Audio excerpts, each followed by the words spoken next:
A childless woman who opened her heart and home to 5 unwanted boys. A single mother who raised them with blood, sweat, and soul. And on her 60th birthday, she stood speechless as her sons handed her the keys to a brand new house, built in her honor by their love. But life wasn't done writing miracles for her yet. A year after Rosemary's 5 adopted sons got married on the same day, their 5 wives all gave birth in the same year, but in different months. And Henry's wife, the eldest son's wife, gave birth to twin girls, whom Henry named after the woman who sacrificed everything for him and his 4 younger brothers to live and have a good life. He named the twin girls Rose and Mary to honor Rosemary. Not because they sounded beautiful, but because those 2 names represented one woman, the woman who had sacrificed everything so he and his brothers could have a future. Rosemary, now 61, held each grandchild with trembling hands and tear-filled eyes. In 1 year, Rosemary, who was once without children, welcomed 6 adorable grandchildren into her family. 4 girls and 2 boys. The joyful news quickly spread and became the talk of the whole region once again. The entire region talked about her journey again, how she had turned pain into purpose, loneliness into legacy. But fate wasn't done testing her heart. One afternoon, while returning from her last-born, Divine's house, Rosemary spotted a small crowd gathered near her street. Curious, she told her driver to stop. As she stepped out, her eyes landed on something that would haunt her forever. A 7-year-old boy lying unconscious on the ground, still in his school uniform. His older sister, just 9 years old, stood beside him, tears streaming down her face.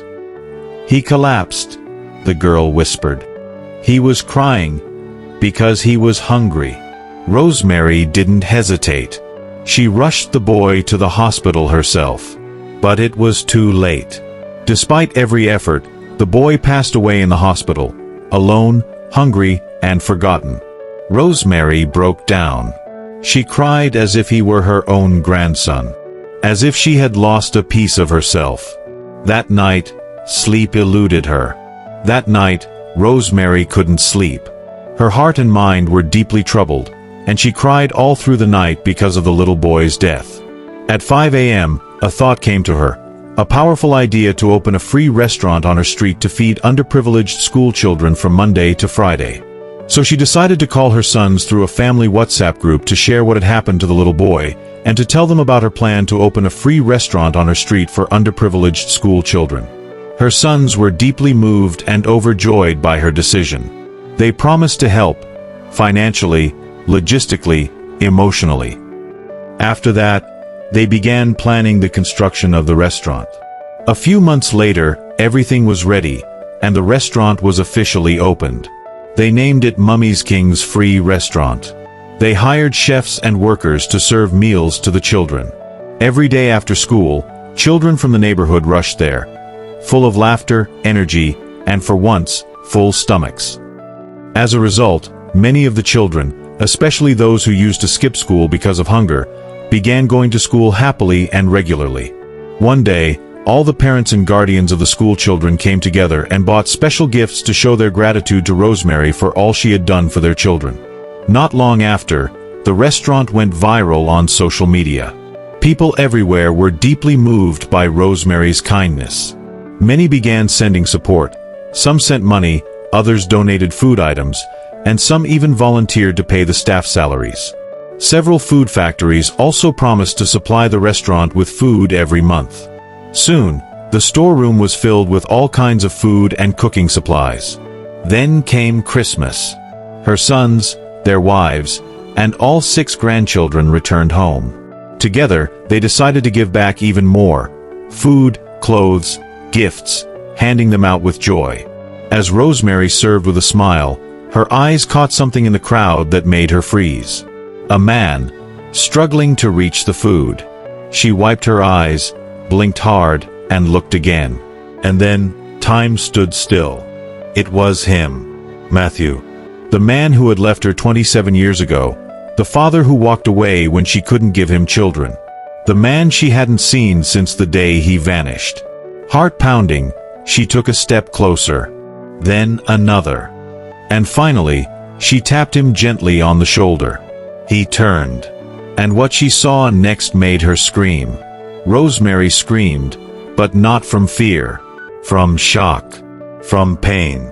From a wound that had never truly healed, suddenly reopened. Standing before her was Matthew, the man who once called her wife, who once kissed her on their wedding day and promised to love her for better or worse. But this wasn't the man she remembered. The Matthew she knew was strong, proud, full of life. The one standing before her now was broken, thin, worn, with eyes that carried years of regret and sorrow. His face had aged beyond recognition. His clothes were ragged. His hands trembled. He looked at her, really looked at her, and something in his expression shifted. It was like he saw not just her face, but everything they had lost. "Rosemary," he whispered, voice hoarse and barely audible over the Christmas crowd. She didn't speak. She couldn't. All those years ago, she had cried herself to sleep wondering what she had done wrong. Wondering if there had been a moment, even just 1 second, when he had looked back and felt remorse.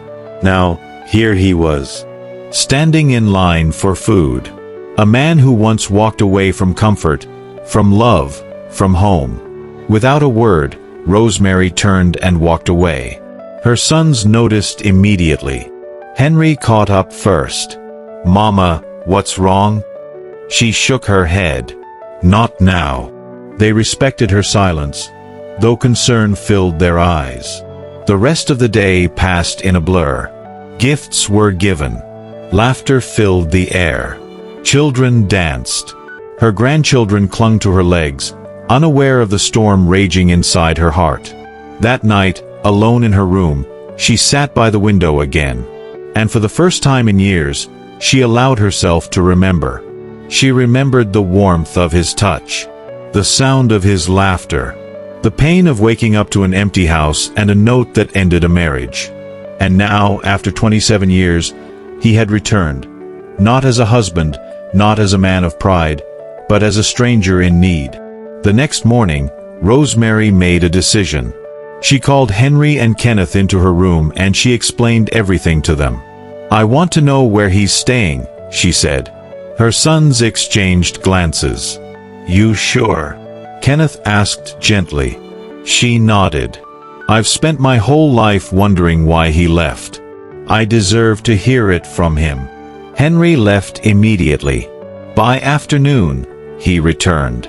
He just moved to this area last week to work as a gatekeeper.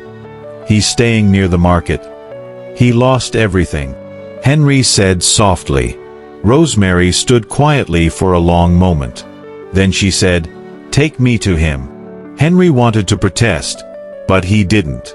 Neither did Kenneth. Minutes later, they arrived at the tiny Gatekeepers Room. Matthew was sitting on a worn-out chair, staring at the floor. He looked up when they entered. Shock flashed in his eyes. Rosemary stepped forward. No anger. No tears. Just quiet strength. "I want to know," she said softly. "Why did you leave me?" Matthew looked at Rosemary, and for the first time in 27 years, he had no place to hide. No lies. No excuses. Just the truth, raw, painful, and long overdue. He stood slowly, his body weak, his voice trembling. "I left," he began, "because I was ashamed." Rosemary didn't flinch. "I couldn't handle it," he continued. "The treatment's failing, the looks from people, the way you cried at night thinking I couldn't hear you. I felt like less of a man. Like I couldn't give you the life we dreamed of." His eyes filled with tears. "I told myself walking away was the only way to set you free. That maybe someone else could make you happy. Someone who could give you children." Rosemary listened quietly, her face unreadable. Then she spoke. "You didn't set me free," she said. "You broke me." Her voice wasn't angry. It was heavy, with pain, with time, with everything they had lost. "I spent years wondering what I did wrong. Wondering if I wasn't enough. But the truth is," she paused, looking him straight in the eyes, "you just gave up. Henry and Kenneth remained silent, watching their mother, the woman who raised 5 unwanted boys into men of purpose, confront the ghost of her past. Matthew dropped his head. "I know I don't deserve your forgiveness," he whispered. "But I've carried this regret every single day.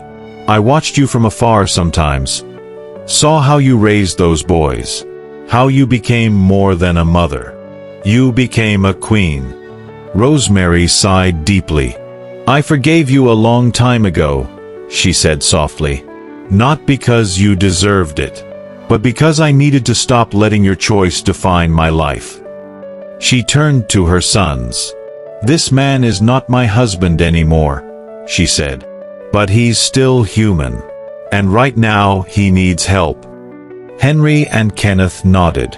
And without hesitation, they offered Matthew a place to stay, not out of obligation, but out of love. The same love that had built their lives, the same love that had fed hungry children, the same love that had turned a broken woman into a legend. In the weeks that followed, Rosemary helped Matthew rebuild his life, gently, carefully. He started working again, small jobs at first, then more meaningful ones. A year passed. And slowly, like a forgotten melody finding its rhythm again, Matthew's life began to change. With the support of Rosemary and her sons, he found work, then purpose. Then, unexpectedly, opportunity knocked, and this time, he was ready. His small business grew steadily, not because of luck, but because of humility, hard work, and the second chance he never thought he'd get. One afternoon, he stood at the gate of Rosemary's home, not as the man who once walked away, but as one forever changed by the woman who chose mercy over bitterness. He stepped inside, walked up to her, and without hesitation, knelt before her. "Thank you, Ma," he said, voice thick with emotion, "for transforming my life." Rosemary looked at him with soft eyes, no anger, no regret, only peace. She reached out gently and touched his shoulder. "I didn't do anything for you," she said softly, "but God did. All the glory and honor belongs to Him. Because it's not about what we will or what we run after. It's about the mercy that finds us when we least deserve it." Matthew lowered his head. For the first time in decades, he smiled. Not for himself, but because he finally understood the kind of love she had always known. A love that doesn't walk away. A love that feeds the hungry. A love that forgives. A love that builds kings. Love doesn't need permission or perfection. It only needs a willing heart. Rosemary wasn't given the life she dreamed of, but she chose to love anyway. 5 unwanted boys, a dying stranger, even the man who left her behind. Her story teaches us that real love isn't about timing or conditions. It's about showing up, opening your heart, and refusing to let pain be the end of your purpose. True strength is found in forgiveness, not for others, but for yourself. Rosemary forgave Matthew not because he deserved it, but because she deserved peace. Holding on to anger only kept her chained to the past. Her journey shows that forgiveness is not weakness, it is freedom. It's the moment you choose to stop letting someone else's choices define your happiness. Legacy is built not by blood, but by choice, sacrifice, and impact. Rosemary didn't give birth to kings, she raised them. She didn't just feed hungry children, she changed lives. Her legacy wasn't written in grand palaces or titles, but in meals served, tears wiped, and hearts healed. This story reminds us that the greatest mark we leave on the world isn't through wealth or fame, but through the love we give and the lives we lift. If this story touched your heart, please hit the like button, share it with someone who needs a little hope today, and subscribe for more inspiring stories like this one. Thank you very much for watching.